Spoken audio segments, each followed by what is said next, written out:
ఈ రోజు మరొక ఇంట్రెస్టింగ్ అన్బాక్సింగ్ వీడియోతో మేము ముందుకు వచ్చేసాను. This is nothing but IQoo 11. Actual గా చైనాలో IQoo 11 Pro ని కూడా లాంచ్ చేశారు, బట్ మన ఇండియాలో కేవలం IQoo 11 ని మాత్రమే తీసుకొచ్చారు. ఇంకొక ఇంట్రెస్టింగ్ థింగ్ ఏంటి అంటే మన ఇండియాలో మొట్టమొదటి 2023 ఫ్లాగ్షిప్ మొబైల్ ఫోన్ కూడా ఇదే. Qualcomm Snapdragon 8 Gen 2 తోటి అలాగే BMW మోటార్ స్పోర్ట్ తోటి కొలాబరేట్ అవుతూ ఈ ఫోన్ ని మన ముందు తీసుకొని రావడం జరిగింది. దీనిలో మీకు రెండు వేరియంట్స్ ఉంటాయి, ఒకటి వచ్చేటప్పటికి ఆల్ఫా, మరొకటి వచ్చేటప్పటికి లెజెండ్. ఇప్పుడు మన చేతిలో ఉంది ఏదైతే ఉందో ఇది లెజెండ్ వేరియంట్, అంటే BMW తో కొలాబరేట్ అవుతూ తీసుకొచ్చినటువంటి స్పెషల్ ఎడిషన్ మొబైల్ ఫోన్ ఇది. So first of all unboxing అయితే చూసేయండి, ఆ తర్వాత దీని గురించి మరిన్ని విషయాలు అయితే మాట్లాడుకుందాం. Hi, this is Vasu again. Like చేశారు కదా, చేయకపోతే చేయండి. ఛానల్ ని సబ్స్క్రైబ్ చేసుకొని బెల్ ఐకాన్ యాక్టివేట్ చేసి పెట్టుకోండి.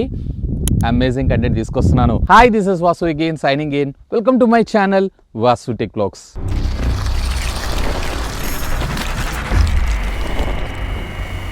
ఇది మీకు రీటైల్ బాక్స్ అయితే ఈ విధంగా రావడం జరుగుతుంది. IQoo BMW మోటార్ స్పోర్ట్ తోటి ప్రీమియం పార్ట్నర్ తో కొలాబరేట్ అవుతూ ఈ డివైస్ ని మన ముందు తీసుకొచ్చారు. ఇది legendary version. Left and right మనకి IQoo బ్రాండింగ్ తో పాటు టాప్ మీరు చూసారంటే వేరియంట్ 16+ 256GB వేరియంట్ మనకు పంపించింది. ఇక బ్యాక్ సైడ్ దీనికి సంబంధించినటువంటి కొన్ని హైలైట్ స్పెసిఫికేషన్స్ తో పాటు బ్యాండ్స్ ని కూడా మనకి ఇక్కడ రాశారు. ఓవరాల్ గా ఇందులో మనకి 9 5G బ్యాండ్స్ రావడం అయితే జరుగుతుంది. బాక్స్ ఓపెన్ చేయగానే మనకు కొంత పేపర్ వర్క్, అలాగే సిమ్ ఎజెక్టింగ్ టూల్, అలాగే BMW మోటార్ స్పోర్ట్ కి సంబంధించినటువంటి ఒక ప్లకార్డ్ అండ్ దీంతో పాటు మనకి డివైస్ రావడం జరిగింది. అండ్ అఫ్ కోర్స్ ఇక్కడ మీరు చూడొచ్చు ఒక TPU కేస్ ని కూడా ప్రొవైడ్ చేశారు. అండ్ దీంతో పాటు ఒక 120 వాట్స్ కి సంబంధించినటువంటి ఫాస్ట్ చార్జర్ తో పాటు మనకి 1.5 మీటర్ కి సంబంధించినటువంటి హై స్పీడ్ డేటా కేబుల్ కూడా ప్రొవైడ్ చేశారు. బట్ అడిషనల్ గా 3.5mm ఆడియో జాక్, అదేనండి Type-C to 3.5mm audio Jack ని కూడా ప్రొవైడ్ చేయడం జరిగింది. అంతే, అపార్ట్ ఆఫ్ దిస్ ఇక బాక్స్ లో అయితే ఏం లేవు. So friends, first of all దీని డిజైన్ అండ్ బిల్డ్ గురించి మనం మాట్లాడుకుందాం. ఇనిషియల్ గా మీకు బ్యాక్ సైడ్ చూసారన్నట్లయితే వైట్ కలర్ వీళ్ళు సిలికాన్ లెదర్ తోటి మనకు ప్రొవైడ్ చేయడంతో పాటు మనకి BMW కి సంబంధించినటువంటి ఒక బ్యాడ్జింగ్ అలాగే IQoo బ్రాండింగ్ అయితే మనం ఇక్కడ చూడొచ్చు. సో బ్యాక్ సైడ్ మనకి సిలికాన్ తో ఉంటుంది కాబట్టి మీకు యూజ్ చేయగా ఇది కొంచెం సాఫ్ట్ అయిపోయేటువంటి అవకాశం అయితే ఉంది.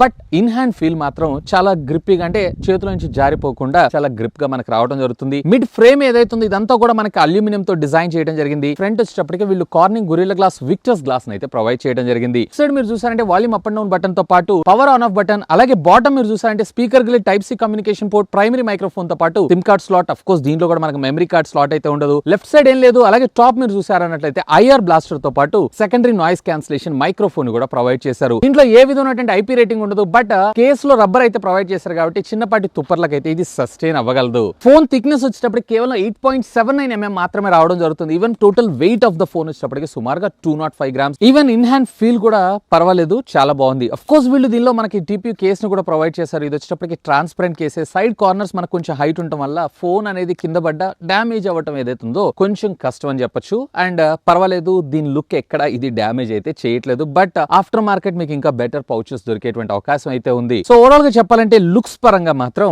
ఇది ప్రీమియం అనిపిస్తుంది. ఇక దీనిలో మనం డిస్ప్లే డిపార్ట్మెంట్ విషయానికి వద్దాం. సో దీంట్లో మనకి 6.78 inches కి సంబంధించినటువంటి 2K రెజల్యూషన్ డిస్ప్లే ని మన ముందు తీసుకొచ్చారు. సో దీంట్లో సామ్సంగ్ కి సంబంధించినటువంటి E6 డిస్ప్లే అయితే యూజ్ చేయడం జరిగింది. One of the flagship. ఇంకా చెప్పాలంటే సామ్సంగ్ కూడా ఇంకా యూజ్ చేయనటువంటి డిస్ప్లే ఇది. అండ్ దీంట్లో మనకి వచ్చేటప్పటికి మాక్సిమం బ్రైట్నెస్ నిట్స్ 1800 నిట్స్ దాకా రావడం జరుగుతుంది. వేర్ ఇన్ లో లైటింగ్ కండిషన్స్ లో, రెగ్యులర్ గా ఇండోర్ కండిషన్స్ లో మీరు యూజ్ చేస్తున్నారంటే 600, అలాగే మాక్సిమం 1100 దాకా వెళ్ళడం జరుగుతుంది. సో బ్రైట్నెస్ ఎక్కువగా ఉన్న సందర్భాల్లో 1800 నిట్స్ దాకా వెళ్ళడం జరుగుతుంది. స్క్రీన్ టు బాడీ రేషియో కూడా సుమారుగా 92.8 దాకా మనకు రావడం జరుగుతుంది. సో బెజల్స్ కూడా పర్వాలేదు, కొంచెం థిన్ గానే ఉన్నాయి. కాకపోతే బాటమ్ లో ఇంకొంచెం బెటర్ గా తీసుకొచ్చుంటే బాగుండేదని నా అభిప్రాయం. ఈవెన్ దీంట్లో మనకి టచ్ శాంపిల్ రేట్ కూడా 300 హెడ్స్ నుంచి స్టార్ట్ చేసుకుని 1200 హెడ్స్ దాకా మనకు వెళ్ళడం జరుగుతుంది. ఫ్లాగ్షిప్ డిస్ప్లే వాడుతున్న ఎక్స్పీరియన్స్ అయితే మీకు రావడంతో పాటు ఇది HDR10 కూడా మీకు సపోర్ట్ చేయడం జరుగుతుంది. ఈవెన్ ఇవే కాదు, ఒకవేళ మీరు OTT లో కంటెంట్ ఎక్కువగా చూస్తున్నారు అన్నట్లయితే కనుక ఆబ్వియస్ గా ఇది వచ్చేటప్పటికే ఫుల్ HD కూడా సపోర్ట్ చేయడం జరుగుతుంది. అండ్ ఆడియో క్వాలిటీ కూడా పర్వాలేదు, బానే ఉంది. దీంట్లో మనకి డ్యూయల్ స్టీరియో స్పీకర్స్ ను కూడా తీసుకొచ్చారు.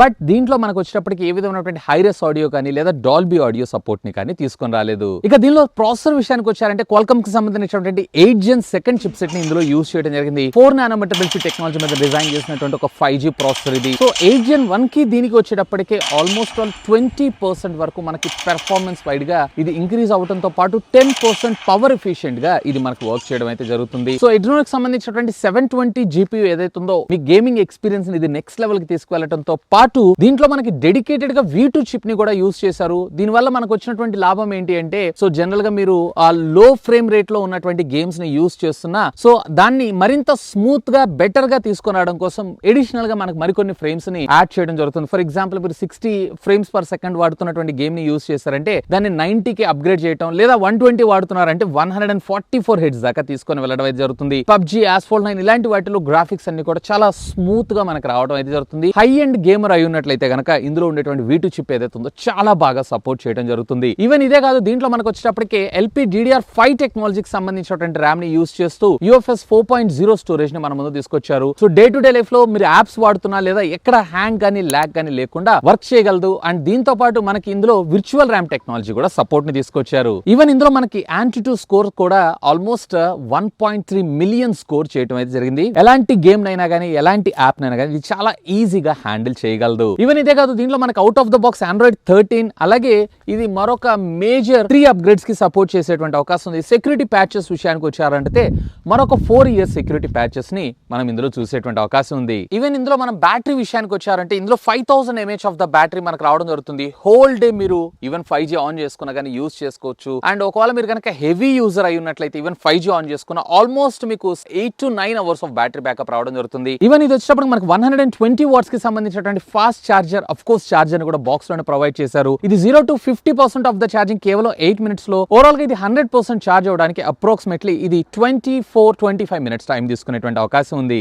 ఇందులో మనం వైర్లెస్ టెక్నాలజీ విషయానికి వచ్చారంటే దీనిలో మనకి డ్యూయల్ బ్యాండ్ వైఫై తో పాటు NFC ని కూడా ఇంటిగ్రేట్ చేయడం అయితే జరిగింది. బ్లూటూత్ 5.3 టెక్నాలజీతో పాటు మనకి ఆల్మోస్ట్ ఆల్ అన్ని సెన్సార్స్ ని కూడా మనకి ఇందులో ప్రొవైడ్ చేశారు. క్యారియర్ అగ్రిగేషన్ కి సపోర్ట్ చేయడం జరుగుతుంది. డ్యూయల్ 5G కి సపోర్ట్ చేయడం జరుగుతుంది. బట్ అన్ఫార్చునేట్లీ ఇందులో మనకి మెమరీ కార్డ్ స్లాట్ అయితే ఉండదు. ఈవెన్ మనకి ఇందులో వచ్చేటప్పటికే under display finger print scanner ని కూడా మన ముందు తీసుకొని రావడంతో పాటు బేస్డ్ ఫేస్ అన్లాక్ ని కూడా మన ముందు తీసుకొచ్చారు. ఈవెన్ ఇదే కాదు, దీంట్లో మనకు వచ్చేటప్పటికి 9 5G బ్యాండ్స్ సపోర్ట్ కూడా తీసుకొని రావడం జరిగింది. అండ్ అప్లోడ్ స్పీడ్ అలాగే డౌన్లోడ్ స్పీడ్ మీరు మాక్సిమం అంటే నా ఏరియాలో వచ్చేటప్పటికి 400 Mbps స్పీడ్ దాకా రావడం జరుగుతుంది. వేర్ మీ ఏరియాలో మరి కొంచెం పెరగచ్చు లేదా తగ్గొచ్చు, అది డిపెండ్స్ అపాన్ నెట్వర్క్ ని బట్టి. ఈవెన్ రెండు స్టాండర్డ్ లోన్ అలాగే నాన్ స్టాండర్డ్ లోన్ రెండింటికి ఇది సపోర్ట్ చేయడం జరుగుతుంది. ఇందులో మనం కెమెరా డిపార్ట్మెంట్ విషయానికి వద్దాం. సో దీంట్లో మనకి ప్రైమరీ సెన్సార్ ఏదైతే ఉందో సామ్సంగ్ కి సంబంధించినటువంటి GN1 సెన్సార్ ని యూస్ చేశారు. సో 50 మెగాపిక్సెల్ సెన్సార్ ఇది పర్వాలేదు, క్వైట్ డీసెంట్ ఫోటోగ్రాఫ్స్ అయితే క్యాప్చర్ చేస్తుంది. అండ్ ఇన్ఫాక్ట్ పోర్ట్రేట్ లో ఏదైతే ఉందో చాలా బాగా దీనిలో ఆప్టిమైజ్ చేయడం అయితే జరిగింది. ఈవెన్ HDR కావచ్చు, బ్రైట్నెస్ కావచ్చు లేదా వివిడ్ కావచ్చు, ఇవన్నీ కూడా పర్ఫెక్ట్ గా అయితే వర్క్ అవడం జరుగుతుంది.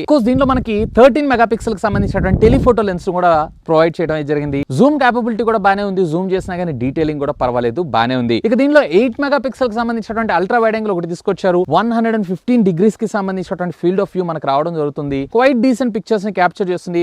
బట్ ఇంకొంచెం బెటర్మెంట్ తీసుకొచ్చుంటే బాగుండేదని నా అభిప్రాయం, ముఖ్యంగా అల్ట్రా వైడ్ యాంగిల్ లో. వేర్ ఫ్రంట్ వచ్చేటప్పటికి వీళ్ళు 16 మెగాపిక్సెల్ సెన్సార్ అయితే మన ముందు తీసుకొచ్చారు. నిజంగా పోర్ట్రేట్స్ మాత్రం చాలా బాగా వస్తున్నాయి. వేరే రెగ్యులర్ ఫోటోగ్రాఫ్స్ ఏవైతే ఉన్నాయో ఓకే అని చెప్తాను. బట్ ఇంకా కొంచెం ఆప్టిమైజ్ చేస్తుంటే బెటర్ గా ఉండేదని నా అభిప్రాయం. ఈవెన్ మీరు వీడియో రికార్డింగ్ కాంపాక్టబిలిటీస్ విషయానికి వచ్చారంటే రేర్ వచ్చేటప్పటికి 8K 24 FPS దాకా మీరు వీడియోస్ అయితే రికార్డ్ చేయొచ్చు. అంటే 4K లో 30, 60 రెండిట్లో కూడా మీరు చేయొచ్చు. అండ్ ఫ్రంట్ వచ్చేటప్పటికే మీకు 1080 30 FPS దాకా మాత్రం మీరు వీడియోస్ అయితే రికార్డ్ చేయొచ్చు. సో ఫ్రంట్ 60 కూడా తీసుకొచ్చి అండ్ బ్యాక్ సైడ్ ఏదైతే ఉందో ఆప్టికల్ ఇమేజ్ స్టెబిలైజేషన్ ఉంది, కానీ దీనిలో గింబల్ స్టెబిలైజేషన్ ని కూడా తీసుకొచ్చుంటే బాగుండేదని నా అభిప్రాయం. ఎందుకంటే ఈ ఆల్గరిథం అంతా కూడా వీళ్ళు వివోకి సంబంధించినటువంటి టెక్నాలజీని యూస్ చేస్తున్నారు కాబట్టి దాన్ని కూడా తెచ్చుంటే బాగుండేది. ఓవరాల్ గా చెప్పాలంటే కెమెరా పరంగా మాత్రం ఐఎమ్ వెరీ సాటిస్ఫైడ్. ఇక ఫైనల్ గా అసలు ఎవరికి మొబైల్ ఫోన్, ఒకవేళ మీ బడ్జెట్ కనుక స్ట్రిక్ట్లీ అరౌండ్ 50-55 వేల రూపాయల బడ్జెట్ లో చూస్తున్నారు అన్నట్లయితే కనుక డెఫినెట్లీ ఒకసారి అయితే ఒక లుక్ ఏంటి, ఒక హై ఎండ్ గేమర్ అయి ఉన్నట్లయితే అండ్ దీంతో పాటు గేమింగే కాదు,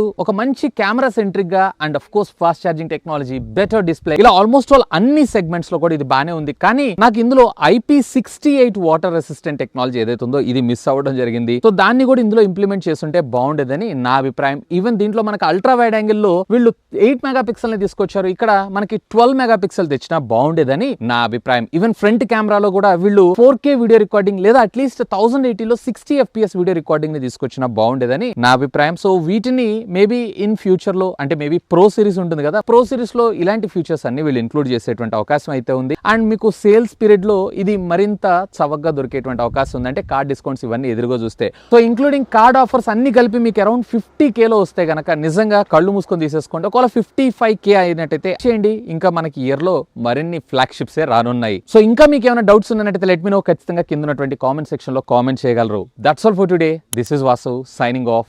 హ్యావ్ ఎ గ్రేట్ డే.